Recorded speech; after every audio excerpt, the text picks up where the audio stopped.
As much as you might not want to think about it, you may find yourself in a situation where you have to change a tire by yourself. The good news is your owner's manual has very easy to follow instructions. Long before you might have to tackle this job, make sure you know where to find the spare tire, the wheel wrench, also called the tie iron, and the jack. If you experience a flat, pull off the road into an area that is safe, hard, and as level as possible. Once you've stopped, to prevent the vehicle from moving, put the gear shift in park if you have an automatic transmission, or in first or reverse if you have a manual transmission.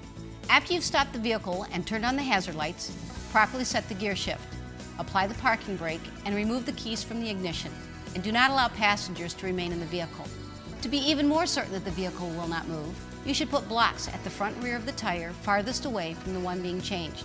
That would be the tire on the other side at the opposite end of the vehicle. Now grab your floor mat to use as a kneeling pad. Since you will already have done a run-through of this, you know exactly where to find everything. Before you lift the car with the jack, while the weight of the vehicle is still on the tire, loosen the lug nuts. This keeps the wheel from turning as you force the lug nuts loose. Depending on the style of your vehicle, you may have to remove a wheel cover first. Turning the lug nuts left loosens them. Turning them right tightens them. So just remember, left is loose, right is tight. Raising the vehicle with the jack in the wrong position can damage the vehicle and even make it fall. To help avoid personal injury and vehicle damage, be sure to fit the jack lift head into the proper location before raising the vehicle. Never get under the vehicle when it is supported only by a jack. Your owner's manual will have the specific location where to place the jack. Turn the jack handle clockwise to raise the vehicle. Raise it far enough off the ground for the spare tire to fit underneath the wheel well. Remove all wheel nuts and take off the flat tire. Remove any rust or dirt from the wheel bolts, mounting surface, and spare tire. And place the spare tire on the wheel mounting surface. Put the lug nuts back on with the rounded end of the nut toward the wheel. Remember, right is tight, so turn them towards the right. Tighten them just enough to make sure they're snug. If you try to tighten them more, the wheel will spin. When the nuts are on the lugs securely, slowly lower the jack.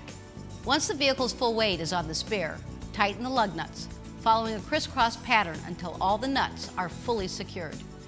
Now put your tools and mat back where they belong and stash your flat. Follow the instructions in your owner's manual for proper storage of your tools and flat tire. It's really important to take the vehicle to the nearest GM dealer or service station as soon as you can to have the nuts tightened with a torque wrench to the proper specifications. Mr. Goodwrench can also tell you whether your tire can be fixed or if you need a new one.